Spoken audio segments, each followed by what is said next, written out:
You're still watching Sunrise on ANEKE TV. Now to our newspaper review section. Now we're taking our newspaper from today from The Punch, Nation, Vanguard and The Guardian paper. And joining us this morning is ANEKE TV's in-house analyst, Mr. Res Arum. Mr. Res, it's a pleasure to see you this morning. Thank you, Mr. Uche.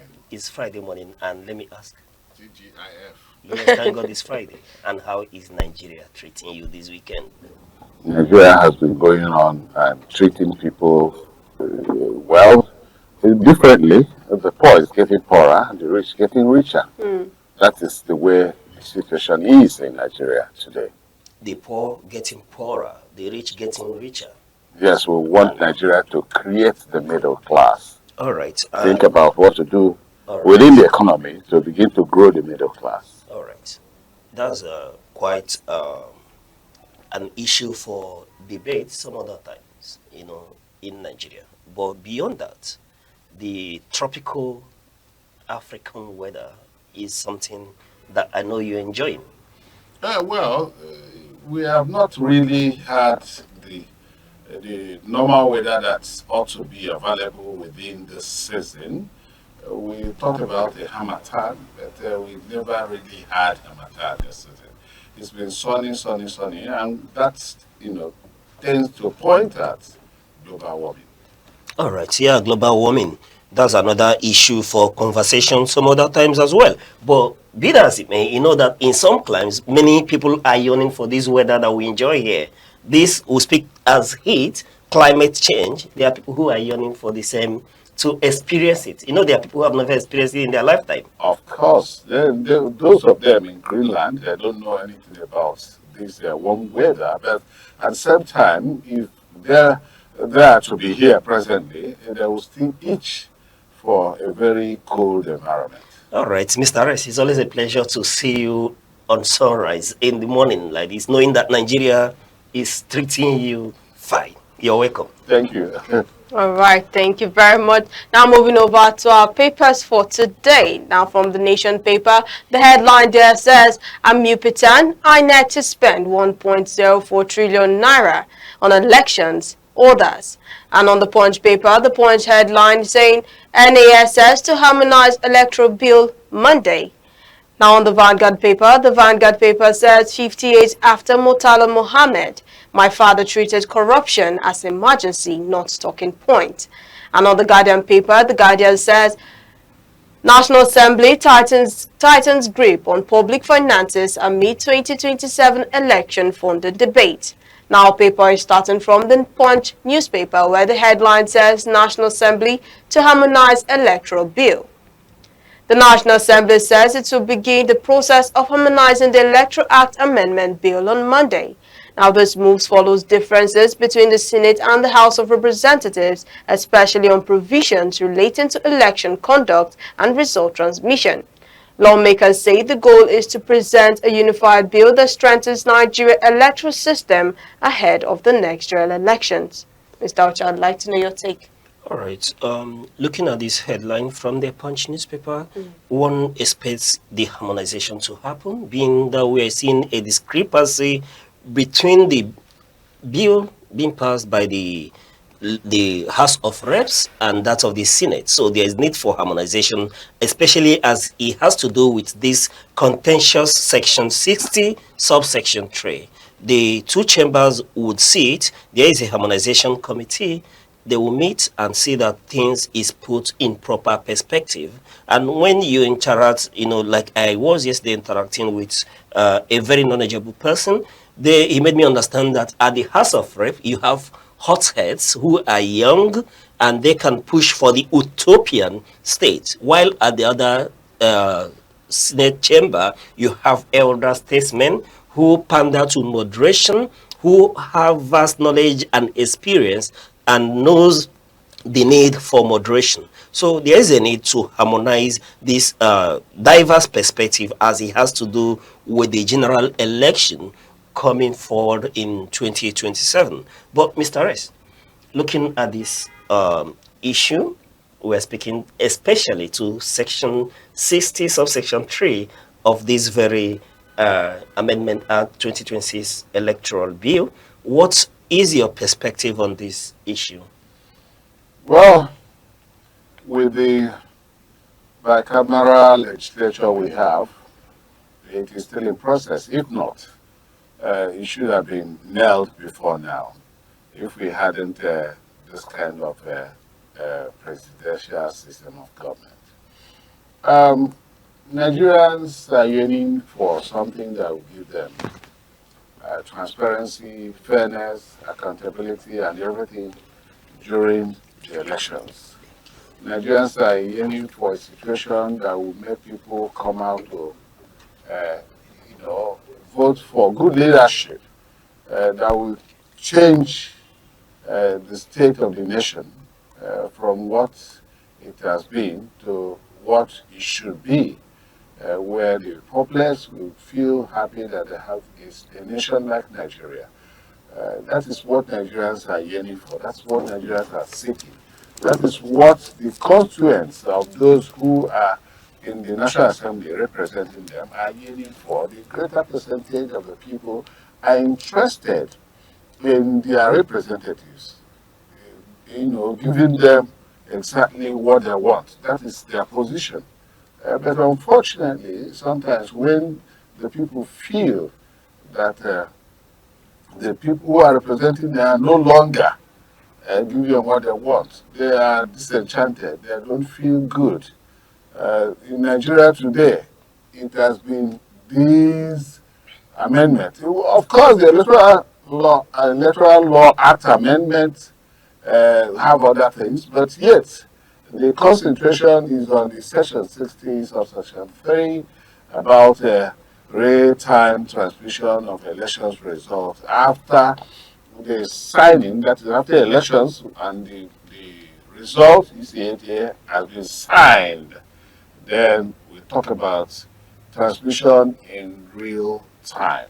Now, the two chambers have all passed based on their perspective, and then it has come to, harmonization. Yet, Nigerian people are still hinged on saying the same thing. They want a real-time transmission of results to IREF. And that's what they want, and nothing like that. And what is difficult about it? The difficulties, like you said, the upper house, I've experienced, they have wisdom, and they have so many other things. Let's see, the age of the biblical Solomon is not the same. The wisdom of biblical Solomon is not the same as the age of biblical Methuselah. The younger ones, you see, the generations now, they think they are now on AI. They are no longer on very annual or mini digital reasoning. They reason far beyond that. So I don't agree with you that those people will always come to this moderation and so on and so forth. The Nigerian, the people in the Senate have passed with a clause or with a small comma, we call it comma in the something, that said where there is no network. But while the committees were sitting on these amendments, the main stakeholders were involved in all the discussions. The stakeholders were involved, communication experts, private, national, like the NCC, ANEKE, and all that. And these organizations seem to have said, we can do it. And when you say you can do these things, of course, nationally, we have been doing such things with the use of technology. We have been, in fact, excuse me, Nigeria should have gone digital, gone, to electronic voting, e-voting, completely, instead of all these little clause. And somebody, of course, said sometime that the former INEC chairperson, that the Indians asked why they were still, dealing with beavers and all that. They should have gone into full digital electronics voting, and that will solve all this horrible about election rigging and sabotage and all that. That should have solved all that problem. But today, the problem is still there. And now an amendment, which of course was seen since 2023 after elections, that the Supreme Court ruled that it does not make any difference. I'm still wondering. Of course, the law that set up such organization, such a organization as central bank, when they make the bylaws, those bylaws are binding. When banks default, if you go to court, the court will always give that decision that their default should be penalized. The bank should be penalized. But at the end of the day, the Supreme Court said in the case of INEC that it was discretionary. I wonder what a curve they have taken. They have taken a different curve from the normal judicial curve. So, since after then, people started demanding for an amendment, and that amendment has been done. But the fact that there's a manual option, and one wonders what the manual option is. By interpretation, I wonder what the Supreme Court will also, interpret in the case of manual option, whether it is uploading the piece of paper containing the result, the ECA 8A, if it is ECA 8A being uploaded. I do not know if the beavers has the camera to pick, to scan and send and all that, or the equipment will be provided by INEC. So if we have no such equipment, and if it's going to be by the presiding officers, maybe phones, there could be situations where a presiding officer's phone may disappoint and all that. So this manual issue should just be completely ruled out. That is what the hue and cry of Nigerians, they want it ruled out. So in the course of organization, those from the lower chamber and that of the upper chamber, even some people in the upper chamber believes in the real-time transmission of election result to RF.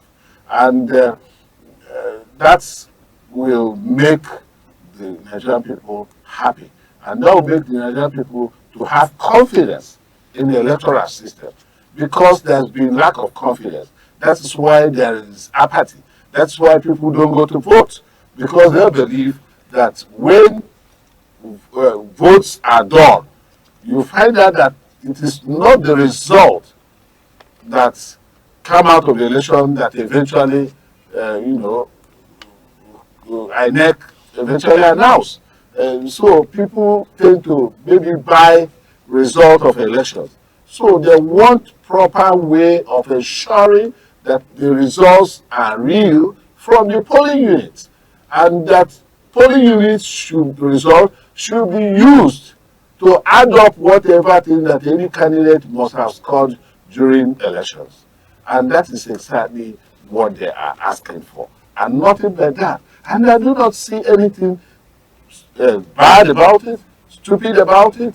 There's nothing wrong about it. I don't see any wrong thing about, ensuring that these results are not rigged. So why do people actually want to start, hinging on some side clause that could bring in some interpretations that may not all go well, maybe after elections, and somebody goes to court? So we expect that it will be unambiguous. It will be clear to Nigerians, the electoral umpire, and of course their ad hoc, agents or ad hoc workers to be very clear to all and sundry so that the elections will come out free, fair, and credible. Of course, there's no much of electoral litigation in the National Assembly and House of Assembly during the 2023 election. There were a few court cases because the results were uploaded to IRF. So it was clearer. And of course, the Beavers had the accreditation of all the voters that came to vote. So you reconcile them and see there's not much that has been done as irregularity. Because when you say irregularities are done during elections, you must have to prove it. And if it is not proved, of course the court will not give you any positive decision. All right, so that's quite interesting. But let me ask, on personal grounds, knowing the intricate nature of Nigeria, and especially as it has to do with development in the hinterlands, do you believe that Nigeria will have the capacity to transmit these results in real time without hitches?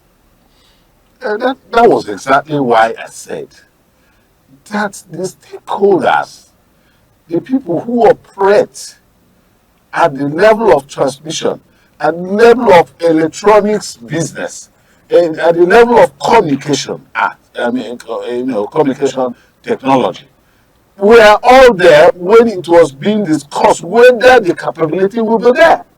Because you cannot begin to operate beyond the level of development in your system. That is to say, you cannot begin to transmit things that you don't have the wherewithal to transmit. All right, but don't you think that the Senate in its wisdom think that we should pander to safety, which is why we'll have a but in situation where there is a failure or unavailability of network, that the manual option should subsist? Well, the Senate, if it is in their wisdom, we see it as something.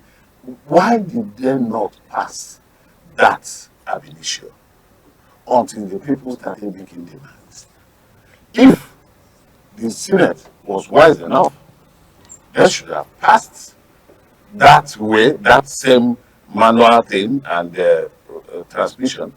And because of the manual thing, the real time was expunged. And then why didn't they even pass what they passed presently? Then why did they now have to leave the 2022 Amendment Act to remain there? It was because people started making demand, they now started looking for lacunas. So, okay, the records we have is that about 15,000 polling units may not have access to internet for transmission. But you find that with your phone here, and you want to send a message, maybe on WhatsApp, or you want to send some message on, even a message on your phone. Sometimes the network may not be there. Then you can send. And sometimes when the network comes, what happens? That message is sent. So, if the presiding officers are there, and immediately after that thing is done, and they send, the moment they move out of where there's no network and get to where network, it goes. And of course, the real time will be there when he excuse me. The real time will be there when he or she sends. The real time will be there because the internet is like that. It keeps time. It keeps time. Each time you do anything on the internet, there is a time that is kept. So it could happen. So what the issue about no internet grid, fall of grid, this, that, and all that, It's neither here nor there. It's just that they are thinking about where there should be a loophole. We are on earth. There are no God. Nigeria is not made of gods where people will be infallible or the ANEKE will be infallible. No. We are talking about, achieving a 90-something% free, fair, and credible election. 90-something%. That's exactly what we are talking about. And that is exactly what we have on ground, given the indices available. So why are people still thinking about the negative things on how to, well, it is best known to them why they took their decision. It is not even about so much wisdom, because when you talk about so much wisdom, I may disagree with him on that. I may disagree with anybody on that, because I know wisdom is not just about age. Wisdom goes with it. You see, the wisest persons, the highest IQ persons, are not those who are the most aged. So that's why I would disagree with anybody on having, because of their age, this, that. No, it doesn't work like that. Nigerians want this, and Nigerians can do it. And technology has been involved everywhere. We even need more technology. We even need electronic voting, so that all these noise and troubles will just, be laid to rest once and for all. So that when we have elections, we'll be relaxed. So that people will not kill themselves talking. You saw people, occupy the National Assembly. On that day, there could be a mishap. It could affect lives. Just because people are insisting on demanding the right thing. All right, thank you. That's quite in-depth. And we do hope that by the time the two chambers, meet to harmonize this bill, that at the end of the day, that the will and the thirst of the Nigerian people will be met by that harmonization, and will let this issue to rest finally. Thank you. All right, thank you very much. Now moving over to our next paper, coming from the Vanguard, where the headline there says 50 years after Murtala Mohammed. 50 years after Murtala Mohammed, my father treated corruption as emergency, not talking point. Now the Vanguard head is saying, marking 50 years since the assassination of General Murtala Mohammed, his son has reflected on his father's leadership style, said he treated corruption as an emergency, not a mere talking point. According to him, the late head of state believed corruption demanded swift and decisive action, a philosophy many Nigerians say remains relevant today as the country continues its fight against graft. Mr. Ocha, I would like to know. All right. When we listen and hear the name of Murtala Mohammed, one thing is synonymous with his name. That is war against indiscipline. Yeah. Though it's been reputed that being a disciplinarian, Nigeria at this time, has been the history of Nigeria at that period has been a very contentious one, being that a lot of persons are of the view that there wasn't any reason or ground for military incursion into power at this point in time. But we do remember that he was brutally cut short, to make that memorable impact in Nigerian history. But be that as it may, it is worthy of note that any leader in Nigeria should be remembered for their stance on corruption. Yeah. And I say that without missing word, based on our experience in recent Nigerian history, where the issue around corruption has dominated, our political history, our trajectory.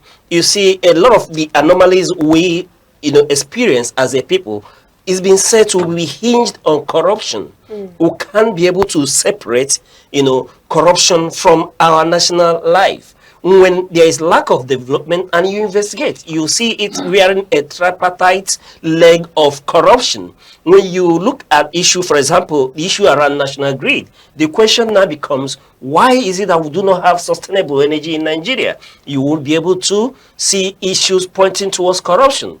Look at the issue of refineries in Nigeria, and when you investigate, the key word that would come out is corruption. But Mr. Rice, let's delve into this. We've heard from the son of that powerful leader that corruption was the center stage in his father's policy as head of state. Well, that was a very good one. He went down memory lane to remind Nigerians of the impeccable integrity that the late Murtala Mohammed was having at the time he shortly became the leader of the armed forces and the then leader of Nigeria, because he was of the Supreme Military Council of Nigeria. So he was the son actually painted a picture of a man who doesn't condone corruption, a man who sets the ball rolling, set to take Nigeria to a greater height more than any other military leader. In fact, we have not really had a military leader that possessed the kind of thoughts he had for Nigeria, the kind of ideas he had, because it was showcased in his little time in office, where he, of course, created the states. After creation of states, after creation of states, he wanted the states to develop evenly and all that. And of course, he wanted the oil to be managed, and of course, that on its own, maybe primarily why he was cut short, because he didn't want the oil to be siphoned and taken by certain persons, which, because these things are allegations, I cannot substantiate them right here, but I think so, that is exactly why he was cut short in his prime. So Murtala Mohammed was a leader to reckon with, and Nigeria on their own, they have tried to immortalize him. We have the Murtala Mohammed International Airport. I've not seen more other things. I would have seen a situation where there'll be a remembrance day, and so on. But because of the fact that queues, the civilians, the populace frown at queues, because it was a queue that brought him in. But then it was a bloodless queue. It was a palace queue. The Gowon just traveled to African Union, the then OAU, now known as African Union, to East Africa before his government was toppled, from where he now flew into London and stayed there for some years, some decades before he came back. So, and what I believe Mohammed was going to do was a total reconciliation, because it was soon after the Biafran encounter. It hasn't been much years when the war in Nigeria ended, about 6-7 years after. And not much has been done on the 3R, the reconciliation, rehabilitation, and rebuilding, and all that. Not much has been done. He was having a picture of how to start, doing things the right way. Because if it were to be maybe a separate country, Biafrans would have asked for some kind of reparation. But today, they will ask for reconciliation, true reconciliation. And true reconciliation will always emerge from giving them a stint in what generally belongs to all Nigerians. But they have not been. And that could be why there are songs of agitation here and there in the Biafran land. So these are some of the things that I believe that Murtada Mohammed was about doing before he was primarily conscious. So I think Nigerians should be able to further, you know, further, remember him in very special ways, to know that he was a nationalist. He was not just a Nigerian. He was not just a military man. He was a nationalist. He believes in nationalism. He believes in Nigeria being one. He believes in uniting everybody in unity of purpose. So the son has really done well by remembering that the father's ideals ought to be built into what we are doing today, and to corruption particularly, which is the major thing that he was fighting.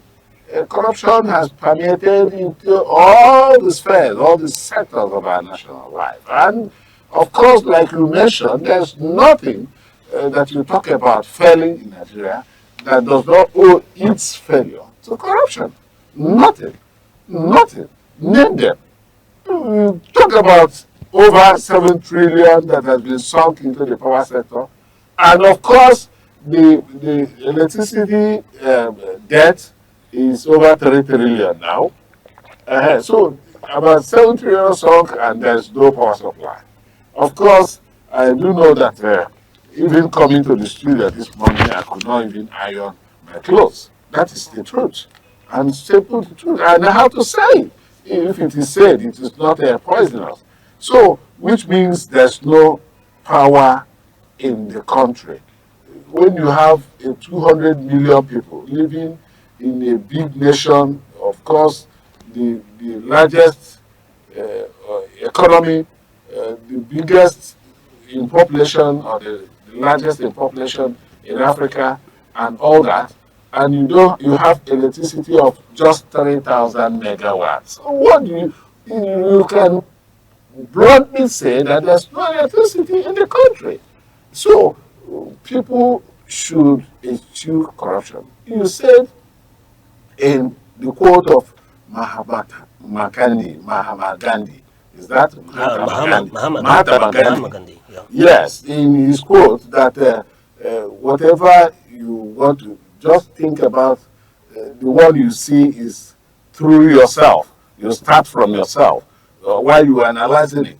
And of course, even the Christian book, the Great Bible, also said so. You want to bring out what is in another person's eyes, first do yours. Which means you have to, the change has to start from you. So this change should start from each and every one of us Nigerians, because it has become endemic, it is in the system, and nobody cares about what happens if somebody involves in corrupt practices. That is why those who are even organizing elections want to take money to now, give a different result from what was posted during the polls proper and all that. That is why when you go to offices, files are seen not to be seen. Sometimes are put in drawers and kept, and the owners of such files will be looking for it until they will do what they termed the needful. The needful is to get involved and clear the file. So which means you clear files in offices. Nobody cares about even the other things that the government has done, Savicom, which is bound to, eschew corruption in the public service where files move and all that. Why? Why is it so? Because everybody has seen corruption not as a very bad thing again, as a factor that governs Nigeria. So, and that factor that governs Nigeria is negative because it comes back to tell on us. Because they say what goes around comes around. When we involve in such corruption, it has now made a situation where we have no light. It has not made a situation where we don't have petroleum products refined in our refinery. It has made so many things that's been negative and affecting the same people that practice the corruption. That's exactly why we should start having a change of mind on our approaches, on the way we do on everything we do as Nigeria, so as to move this country forward. All right, thank you. Yes, to move this nation forward, all hands must and needs to be on deck. And one thing I take from your submission is that despite the fact that we've immortalized the man, Murtala Muhammad, we need to have a day to celebrate him the more, given his achievement between the 200 days that he spent in office, starting from July 29, 1975, before he was ousted in the Lieutenant Colonel Dimka Q in 1970, since February 13, 1976. Today is exactly 50 years of the anniversary, and within those 200 years, we could see the impact he made. Some of this impact, are more meaningful, more lasting compared to some persons that may have spent more than 4 years in office. You mentioned the issue of the creation of new states, where, thanks to him, we have states like Bauchi, Benue, Ondo, Niger, Imo State, and Ogun State, to this visionary leader who equally ensured that we were able to, he visioned the movement from Lagos to Abuja as the Federal Capital Territory. And beyond that, we saw that he changed our national policy outlook from pro-West to Africa-centric, being that Africa becomes the center stage of Nigeria's foreign policy. And beyond that, now that we are talking about corruption, one can equally remember the Great Purge, where 10,000 civil servants, some were retired, some really dismissed, due to issues around corruption. So we may not be able to forget this visionary leader in a hurry, and we hope that our leaders, the future leaders, should cue from him if he was able to achieve all that within 200 days in office. It needs to be studied how he moved and how he was able to achieve that. But that does not mean to say that we'll give credence to military leadership. Thank you. All right, thank you very much for that. Now moving over to our next paper coming from the Nation newspaper, where the headline says, ANEKE projects 1.04 trillion naira election cost. Now the Independent National Election Commission, ANEKE, has revealed that it will spend as much as 1.4 trillion naira to conduct upcoming general elections and related activities. ANEKE Chairman Mahmoud Yakub, speaking through National Commissioner Festus Okoye, explained the rising cost of logistics, security, technology, and inflation are driving the figure. The projection has already sparked debates, with critics calling for cost efficiency, while INEC insists credible elections require adequate funding. Mr. Ocha, I would like to know your take. All right.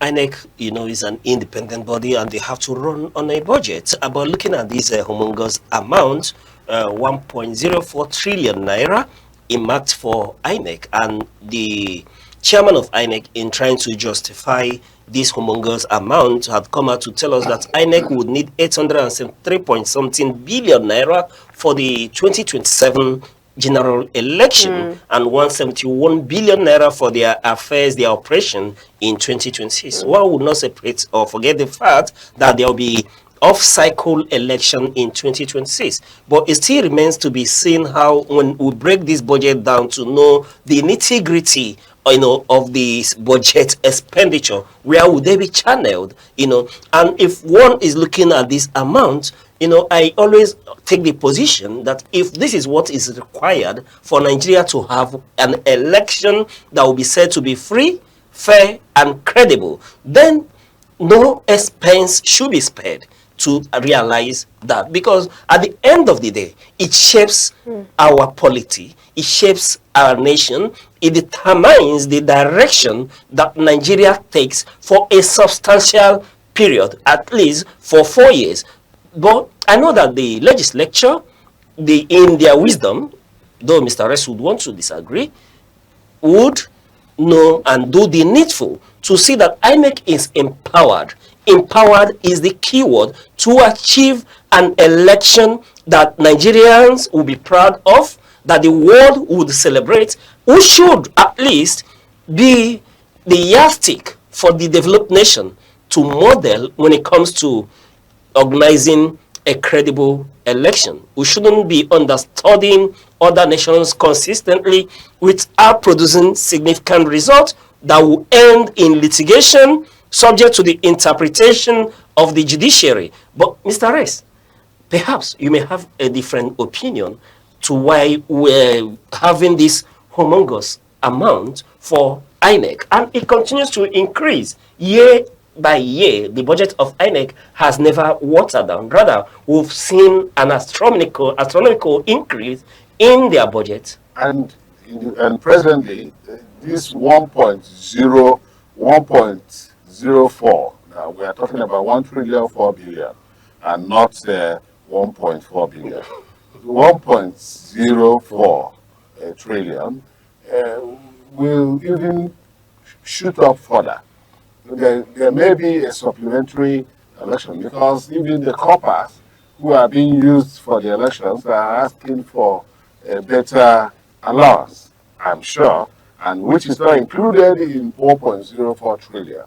So, and their expenditure, annual expenditure in terms of recurrent and additional funds and all that, that 171 billion. I'm still wondering why it is 171 billion. Was it 171 billion in 2025? Because it's almost the same thing. You said you are taking elections, that is the staggered elections. Well, even with the staggered elections, the way monies are being sunk into INEC, I'm wondering if we had planned and gone electronic since all these monies are being sunk. That's exactly what we are saying. We've been saying that certain things are monies are spent by government, yet we do not get results. If about 1.04 trillion will be made available for INEC to go, of course, the National Assembly is already doing the approvals of that budget. The National Assembly is already, talking about approving the INEC budget and talking about the releases that should be done as and when due by the Minister of Finance, that is the AG's office and all that. So our position is that it should be left to do that that election, which they said will be. They said which they have told Nigerians that they are going to do well. Let it not be like that of the elections of before now, that people came out to tell us about beavers, that beavers will come and it will be the end of the story on election rigging. When beavers came, people adopted a new strategy towards rigging. People now go to buy INEC cards, and when they buy INEC cards, because of the incident form, which accreditation refuses to do, you do the use. So the moment you carry card, you come, you now do incident form and vote. And those who were not supposed to be voting will continue to vote. So that money should be accounted for, and let them show some level of transparency. Though it's an independent electoral body, the level of independence is not that they are independent of Nigeria. They are independent of the executive, judiciary, and all that. They are just doing their own thing. Their funding and everything is independent. So the moment they have a budget, you forward it to the National Assembly, and then it will be cleared after the National Assembly must have sat and looked at what they have to spend. And after that, let them be transparent. Let them show Nigerians that the fund they asked for has been judiciously used, applied for the services they want to give to Nigerians in conducting an election that, people will not begin to say things negative about. that is what we use the three fair, free, fair, and credible. FFC, the free, fair, and credible election. So that nobody will begin to, heave catalog of criticisms on INEC. All right, that is quite apt. They should, to key your word, they should be able to use that fund judiciously, such that there won't be any blemish on INEC. That is to say, they need to give Nigerians free, fair, and credible election. And you do submit that no expense should be spared to get a free, fair, and credible election. Of course I do. All right. And moving on, there are other news making headline where we saw the attempted arrest of former governor of Kaduna State, Malam Nasiru El-Rufai. But before I bring you into that conversation, Mr. Arrest, I call for the video, the clip from the airport. Listen, nobody, not even the president, will tell me I have to do anything. It's a free country. If you want a letter, if you want to invite me, invite him and then he will. But one day is say Ajay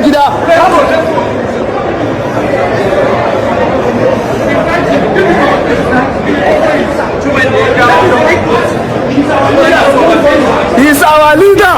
Nothing will happen.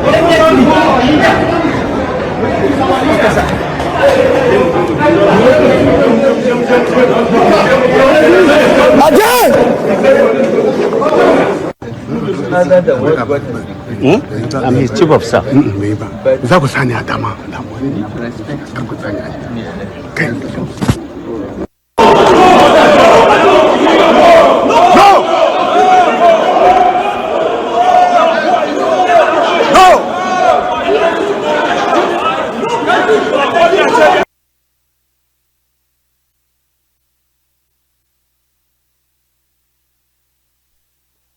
All right, we saw the attempted arrest of Nasiru El-Rufai at the Nnamdi Azikiwe airport on his return from Cairo.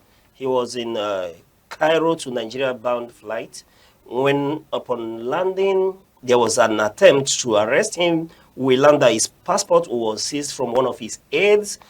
And when passengers protested, and he objected to such an arrest, unilateral arrest, because according to him, they never presented any warrant of arrest for him, and coming to, whisk him away just like that on no court order, he asked that the due process be followed, that even the president doesn't have the right to order a unilateral arrest of any citizen.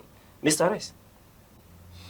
Yeah, even the lawyer, the Nasiru El-Rufai lawyer, have made a submission that it is an over, they moved beyond their bounds.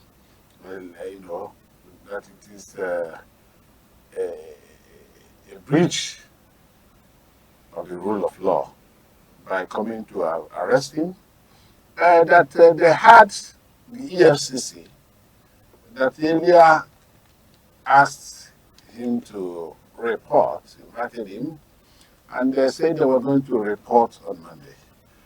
And the information we have is that it is not even the EFCC persons that came to arrest him. And like you said, there was no warrant, there's no formal anything that he breached. So if you are going to arrest any person, he insisted he should be invited. He insisted that an invitation should be placed, that he's not running away from the country, that is here in Nigeria, and if there are any things that he has to face, he has to face it. He became emboldened, and there were interventions from the people at the airport. The interventions were that he should not be arrested. There's no, there's no legal, situation that could warrant his arrest. because you can only arrest somebody who is caught in a criminal act. Then you can, a law enforcement agent can arrest somebody who is committing a criminal act on the spot. But for somebody who just traveled and came back, he has the constitutional right to move about. And if the security agencies need his attention, if the security agencies wants to talk to him, or quiz him, or detain him, or take him away, it should be formal. There should be a procedure. If you do not follow the procedure, it is. That's why some people say when you come, some people say warrant of arrest. Where is the warrant? So why do you begin to whisk people away? Why do you want to take people away? They asked him to follow them, and he refused because it is not documented. Who knows? And it is not even shown. The security agents that, yeah, one should be sure that this person is being whisked away by EFCC. And it will be in writing. The one should be sure that this person is being taken away by DSS. It should be, and so on and so forth, by the military intelligence or by the police, so that if anything happens to him, then you ask questions. But if you don't know who is taking you away, how can anybody take you away? You insist you are not supposed to be going away with anybody. So that is exactly what he did. And today, his lawyers have written, they seized his passport, of course. And but Grapevine also had it, that somebody, one of his aides was holding his passport, and it was that away from him. And I wonder why it is that way. And the Grapevine pointed that it is the foremost security organization in Nigeria that took these things, and that they believe they have gotten what they want. These were the reports, though, you know, the newspaper report was by somebody who claimed anonymity to say his name on it. All right. We are told that there's been an earlier invitation to Erufai to appear at the EFCC, but we were told that that invitation was served while he was already away out of the country to Egypt. But be that as it may, are we witnessing a clampdown on opposition, irrespective of what ground or grounds, what offense they feel he may have committed? Yeah, you see, I've spoken on this clampdown on opposition. I gave instance of one of the former ministers from the southeast of Nigeria who was, arrested and arraigned. Of course, the matter is in court. He's since been rebelled. And others. We had the one, the threats from across Bauchi.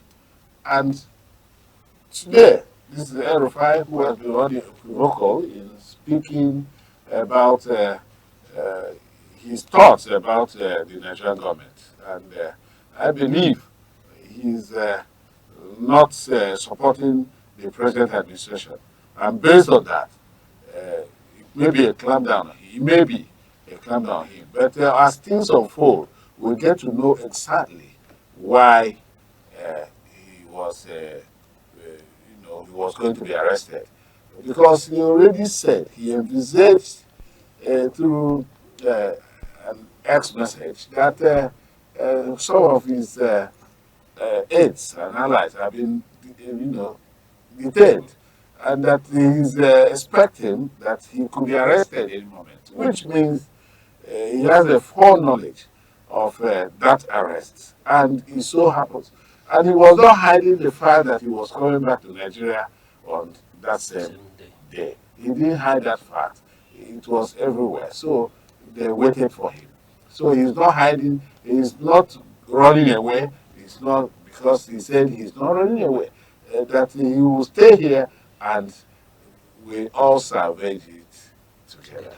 All right, thank you very much. Our position here on Sunrise is that we do not support any Nigerian who has committed any crime, if a man has committed a crime, he should face the law.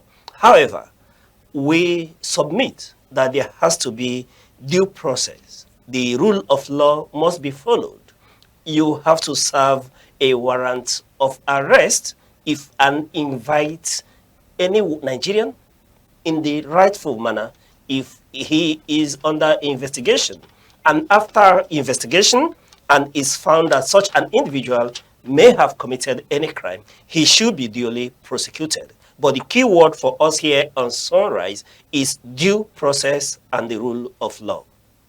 All right, thank you very much for that. And this is all for today's newspaper review and our trending stories. Now we'll be taking a look at today's celebration, which is the World Radio Day.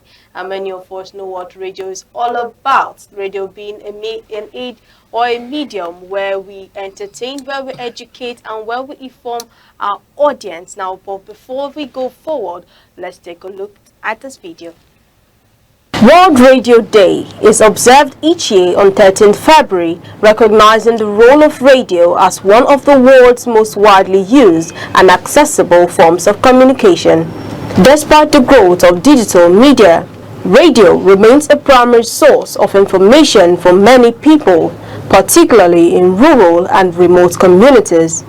In countries like Nigeria, radio continues to provide essential updates on issues ranging from agriculture to public health. Farmers, for example, often rely on broadcast for weather forecasts, market prices, and advice on modern farming practices. Radio also plays a significant role during public health campaigns. Programs regularly carry information on disease prevention, vaccination, and maternal health, helping authorities reach audiences that may have limited access to other media platforms. In times of crisis, radio is frequently one of the most dependable channels for communication. During natural disasters, security incidents, or public emergencies, it is often used to deliver timely warnings and safety information. Beyond news and public service announcements, radio remains an important platform for education and community engagement.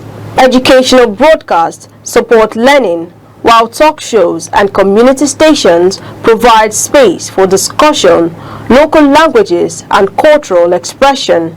World Radio Day highlights the continued relevance of the medium, underlining its role in informing, connecting, and giving a voice to communities. Okay, now World Radio Day's theme for today is celebrating the power of airwaves. Now every 13th February, where the world comes together to celebrate this day, which is the World Radio Day. Now proclaimed by UNESCO, World Radio Day recognizes radio's enduring role in informing, in educating, and uniting people across cultures, borders, and generations. Now radio remains unique in its ability to reach the widest audience. Unlike many modern technologies that depend on internet access, expensive devices, or stable electricity, radio cuts across barriers from bustling cities to the most remote rural communities. Radio delivers news, music, education, and companionship.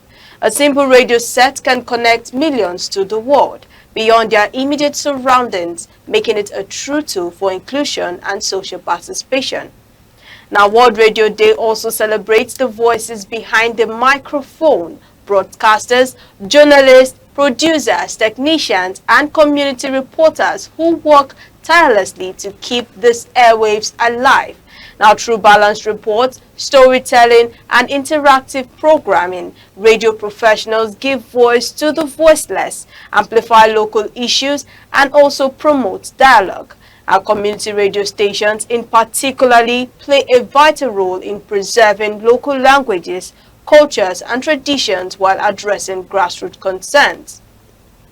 Now, as we celebrate World Radio Day, we are reminded that radio is more than sound traveling through the air. It is a bridge between people, a guardian of truth, and a companion in both joy and hardship. Now, today is a tribute to radio's past achievements, its present relevance and its future potential in building informed, inclusive and connected societies. So happy World Radio Day to everyone out there, and also to those people who make it possible for us to listen to the radio devices. And Mr. Rex, I would also like to know your take concerning this day being World Radio Day. You see, radio is a veritable tool for cohesion worldwide. Yeah. You see, radio came into being with all the things that has been enumerated it does. The information dissemination, the education, the things that people hear and do. It is a communication, one of the best communication technologies we have had. This is because radio is not exorbitant in having it, and it's not exorbitant. And of course, the community radios, the FM radios, and all these radios that has emerged, initially, it was a scarce commodity in Africa. It was a scarce commodity in Nigeria. We had the first radio station in Nigeria in the West. And that was the first one we had in the western part of this country. But today, all the nooks and crannies of Nigeria, we have radio houses. In fact, we are talking about waves clashing and all that. Most recently, we had another radio set up to employ persons. So radio stations have employed a good number of people, especially in our country, Nigeria. It has given employment to a lot of people who have been trained in communication arts. You know, communication is a serious business. Yeah. And that industry is big. Radio is just one sector of the communication industry. So radio in Nigeria has thrived over the years. Before now, our grandfathers, when you have somebody that owns a radio, many people will go to their houses To listen. listen to radio, because there's one program or the other, you know. And in radio, they have built in so many contents, you know, contents about culture, content about health issues, content, and so many of it. Yeah. So they tend to educate people, they tend to inform people, they tend to bring, you know, do a whole lot of management of, and of course they take you out of stress. You know, psychologically, there are things that you listen to on radio and you become tuned up, you know, and so on. So radio is actually a veritable tool for the well-being of the people, especially in our place, Nigeria. Before now, we don't have it like that. Remember, during those years, when there's a coup d'etat in a country, the military occupy the radios. All the radio stations we have in Nigeria will be forced to switch on to Radio Nigeria, from where they do a broadcast, and that broadcast will threaten, you know, we make everybody to run and shelve themselves, you know, so that there won't be a counter anything. So radio tends to control. Radio is such a place, of course, where you also begin to build up, you know, opinions. There are certain opinions you want to move out to the public. You can start building them from the mass media, and radio is one of them. So there are so many things radio can do. It is good that at least there's a day to remember that radio as a communication technology sector that we have to celebrate. You have to remember it. You have to know the value, the importance of having radio in our places, in our communities, in our states, in the countries, and so on and so forth. Up to today, we have bigger radio stations that transmit across the entire world. We have the, you know, the British broadcasting radio, and of course they transmit everywhere. If you go to the north, they do some Hausa service. If you go to the north, you see the low class persons with their small radios listening to these things because they want to be informed. Yes. Everybody that wants to be informed, and it's cheap. You say you can get it in all the news and cranny of the country. So you have your small radios, and it's not expensive. You listen. You can take it anywhere you want to. You can take it anywhere, even as you are moving on the road, wherever. While you're on your car, you tune into your radio and be listening to one thing or the other, whether entertainment, whether information, informative ideas, whether news, commentaries, and all that. You just enjoy yourself. Yeah. All right, thank you very much. That is quite detailed. The only thing I can add here, sum it up, the ability of radio to unite people. And I speak to the file you mentioned, the Hausa communities. You remember that one thing we know synonymously with our Hausa brothers is that they are always glued to their transistor radio. And there are moments where we have to come together with one transistor radio, listening to the then African service of the BBC, Radio Nigeria. So it has that ability beyond the dissemination of information to unite people. There are moments where we always come together. Remember, there was a time where we depended on radio commentary to follow football matches. So these are the aspects. You cover them quite well. I just want to point them out. We are in the aspects of entertainment, realization, and all that. So it's a very powerful tool. We remember the legendary NS Okonkwo, the commentator, and the words he uses, and all Nigerians. In fact, the radio broadcast is always electrifying. You remember, I never, for once, envisaged my life taking this form. But there are moments where I have left the football pitch to be a commentator. Now that you mentioned it, others will be playing and I will comment, I will be commenting on the football match, owing to the legacy of ANEKE. The power of the media, is quite apt. And the radio played a very sensitive and important role in unifying Nigerians. Yes, it has to be accredited to the radio in our development, our trajectory as a people. And to underline the power of radio, remember the crisis in Rwanda, the role of the media. So it's been a milestone. In it is the power to make or mar civilization, and has to be utilized carefully. And we'll need to, as we celebrate this year's World Radio Day, with the caption, the radio and the AI, we need to very powerfully, hold it, cherish it, and use it judiciously. Yes. All right, thank you very much for that. Now, up next is our market stock update.